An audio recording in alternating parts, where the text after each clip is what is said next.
Bien, pues ¿quién soy? Soy Santiago Arau, soy fotógrafo, tengo 40 años, estamos aquí en el centro de la Ciudad de México en el 2020.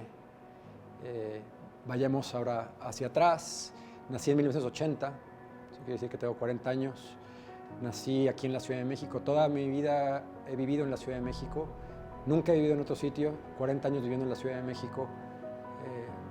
Me tocan eventos importantes, 85, un año que marca mi vida, 85, porque sabemos lo que ocurrió en la Ciudad de México. La gente que vivimos en la Ciudad de México estamos acostumbrados a tener que lidiar con los temblores, y 85 marca un año tan importante que después hago un documental y después te contaré la historia, pero es como básicamente mis primeros recuerdos de vida, ¿no?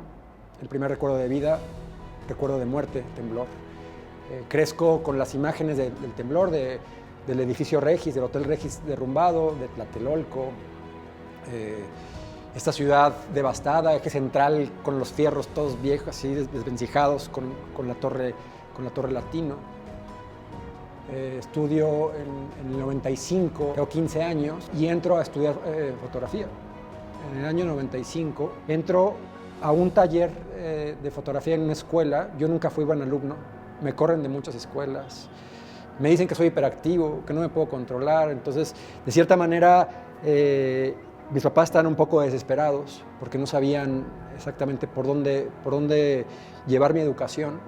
Y resulta que en una escuela que se llama Monte Albán, que es una escuela que ya no existe, que es una escuela literal para corridos, resulta que me marca porque entro al taller de fotografía y la primera vez que entro al cuarto oscuro me enamoro y digo, ¿qué es esto? Y atrás está el equipo de análogo en el cuarto oscuro. Puedo decir que soy la última generación análoga, que en el 95 era de las primeras veces que nos conectábamos a internet. Yo me acuerdo con mis amigos que nos conectábamos a internet y veíamos qué es esto, ¿no? En 95 hacia atrás fuimos una generación que crecimos totalmente sin internet y que crecimos con libros, que crecimos con exposiciones, que crecimos de otra manera de entender las cosas, y lo mismo sucede con la fotografía.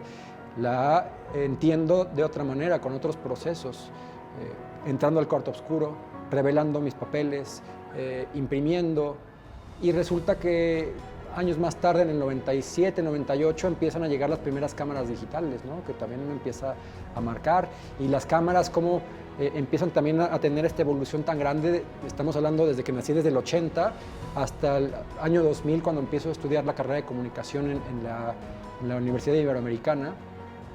También cómo revoluciona todo y aparece una cámara por aquellas épocas que se llama la cámara 5D, que es una cámara que revolucionó la industria de hacer fotografía y cine, porque empezaban las nuevas técnicas digitales y se combinaban las técnicas que tú podías hacer video con lentes de fotografía y además publicarlos y editarlos de manera digital, lo que antes era totalmente impensable, ¿no? Antes había, si te pongo a contarte todo lo que yo tenía que hacer para tomar una fotografía y para publicarla, en el 2000 cambia totalmente esto. ¿Y qué pasa además en el 2000? Pues en esa década, hablamos ahora del 2000 al 2010, hay una revolución.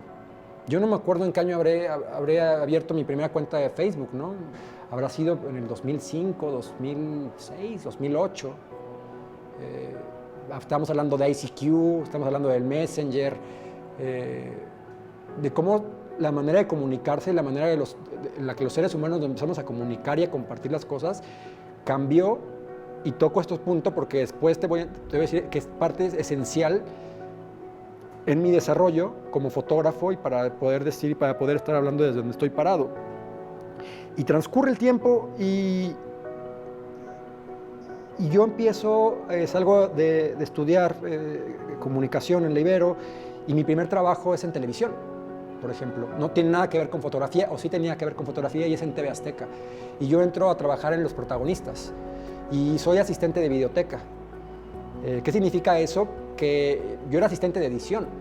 Yo ni siquiera entendía bien los procesos de televisión, pero empiezo a involucrarme con un nuevo elemento en mi vida que me marca y que me hace entender mucho después cosas muy importantes, que es la televisión en vivo. La televisión en vivo que se hacía y que marcó una tendencia tan importante, tal vez desde 1950, 60, hasta el 2005 probablemente, y ahora sigue siendo televisión en vivo, pero ya no con la misma tal vez fortaleza con la que tenía antes, pero yo aprendo a hacer eso. Trabajo en un programa que se llama Tempranito, ¿no? Todas las mañanas haciendo estos programas de televisión de corte de revista, de 7 de la mañana llegar al estudio a las 5 de la mañana y salir de ahí a las 12 para preparar las cápsulas. Yo era realizador. ¿Qué significaba esto? Salía a la calle a hacer cámaras escondidas, salía a la calle a hacer entrevistas y empezaba mis primeros trabajos. Y fue un día cuando un director del canal dice, ¿quién hizo esto? Dije yo, oye, felicidades, tienes buen ojo. Así me dijo. Muchas gracias. ¿Por qué? Porque estaba combinando técnicas. Estaba combinando una técnica de fotografía que ya había aprendido, análoga de fotografía fija, que la estaba poniendo yo en práctica en televisión y sin saberlo, porque no tenía yo todavía ese conocimiento, pues estaba aplicando las técnicas de cine, que es fotografía fija en movimiento, pero en una cosa medio digital y análoga que está ahí en televisión. Entonces por eso les llamaba tanto la atención, porque estaba haciendo de cierta manera en la calle con las técnicas que sabía, que había aprendido en la escuela de fotografía, cine, en televisión, en vivo, en Tempranito, que ahí la estética va por otro lado. ¿Por qué foto? Tenía un tío que era fotógrafo, ¿no? Y tenía estas impresiones que yo, cuando eres pequeño, vas creciendo con imágenes que tal vez de niño no entiendes porque son abstractas o las ves después, mucho tiempo después, y dices, era esto. Yo lo veía de otra forma. Y me gustaban mucho los libros de fotografía. A mis papás les gusta mucho la lectura, les gusta mucho tener libros. Y entonces, cuando yo tenía 8 años, cuando tenía 10 años, 12 años, iba a casa de mi abuelo, de mis papás, y siempre la biblioteca sacaba los libros y los veía. Y había una enciclopedia de fotografía de los países, ¿no? Y veía fotografías de Nueva York y fotografías de París y fotografías de otros países. Y por otro lado, veía las fotografías de la Revolución también, el archivo Casasola, esta enciclopedia tan grande que es muy famosa como que es de la Revolución, que son los tomos azules que está lleno de fotografías. Y sin saberlo yo mismo pues iba creando un lenguaje de fotografía que es muy vasto en México. Te estoy hablando de una escuela que viene muy atrás, que viene desde la Revolución Mexicana y que viene a terminar hasta ahora Chivo Lubeski ganando Óscares. O sea, no es una coincidencia, porque en México es un país en donde se le da mucha importancia al lenguaje cinematográfico y fotográfico. Manuel Álvarez Bravo, o sea, hay muchos fotógrafos en México. Yo soy un privilegiado en México, porque tengo acceso a educación privada. Tengo acceso a muchos mundos que desgraciadamente la gran mayoría de mexicanos no tiene acceso. Pero sí soy como de clase media, ¿no? O sea, sí me puedo considerar clase media porque yo creo que en los 80 sí se desarrolla esa clase, que ahora ya es un poquito dispar, que ahora ya no existe. Entonces eso me daba acceso, por ejemplo, a decirte que yo estudiaba en la Ibero, ¿no? Y que me daba acceso a tener compañeros que pues sí venían de clases mucho más altas y que yo de cierta manera me podía relacionar con ellos y que sí fue una ventaja después porque estas personas después se convirtieron en alguien ahora y que ahora yo tengo ese tipo de contactos. Pero además tengo la ventaja de que mi fisonomía tal vez no estés blanca, ¿no? Que no estés blanca y entonces en un país racista, como era ahora México, pues yo llegaba a la Ibero, llegaba a estos mundos, al Centro Asturiano de México donde estudiaba, y se me discriminaba por mi color de piel, ¿no? Entonces, de cierta manera, como que yo pertenecía a ese mundo, pero al mismo tiempo yo era discriminado de ese mundo, lo que me hacía también tener ventaja de pasar desapercibido en la calle, ¿no? Entonces, creo que es otra de las cosas que se va preparando dentro de lo que soy, que tengo acceso de privilegio desde un mundo, desde un lugar de mucho privilegio, a tener contactos, de poderme mover y a poder estar y poder convivir y saberme mover con personas que tienen dinero en México, con la clase media y también con la clase baja. Es parte, o sea, todos somos una historia y cada elemento va sumando, ¿no? Una fotografía que yo tomo hoy en día es parte de todo lo que te estoy diciendo.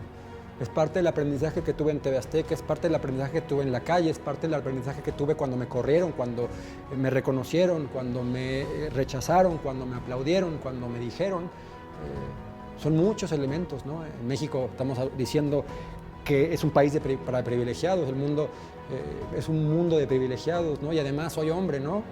Y el hombre en México también tiene muchos privilegios, mucho más que otras personas, que las mujeres, perdón.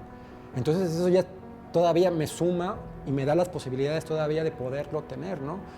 No es algo que yo me invento, que yo esté, o sea, hay muchas características para que sí pueda yo tener ventaja sobre otras personas, sobre mujeres, sobre personas de clases bajas, sobre personas tal vez en clases altas que no se pueden relacionar o que no pueden entrar a sitios en donde no pertenecen. Entonces, de cierta manera, yo tengo como la oportunidad en un país de tener estos privilegios, de tener esos privilegios y además de poderme meter en otros mundos que no son de privilegios sin pasando desapercibido. Pues, ¿quién soy? Es buena pregunta, creo que es una pregunta, ¿quién es Santiago Bravo? Es una pregunta muy, muy filosófica que ojalá pudiera yo responderla, ¿no? O sea, si supiera la respuesta ¿quién soy? Pues tal vez no tendría que estar aquí sentado, tal vez teniendo una conversación contigo porque tendría la respuesta, ¿no? No sé, simplemente sé que soy quien te acabo de decir y estoy tratando de poner y ordenar todo lo que te dije, todas mis experiencias positivas y negativas por las que he pasado, para poder llegar a un lugar en donde pueda estar tranquilo y expresar y hacer lo que mejor sé hacer, que es tomar fotografía o no. Me gustaría que me recordaran como se recuerda a alguien, a una persona que quieres, ¿no? Que me recuerden, si alguien me llega a recordar en algún momento, que me recuerden así, que me recuerden como cuando tú recuerdas a alguien que quieres, cuando recuerdas tal vez a tu abuelo, que fue un ejemplo para ti o tal vez fue una buena persona. Eso me gustaría que pasara mi recuerdo como eso, como una persona que fue coherente y que fue coherente con lo que pensó, con lo que dijo y con lo que hizo.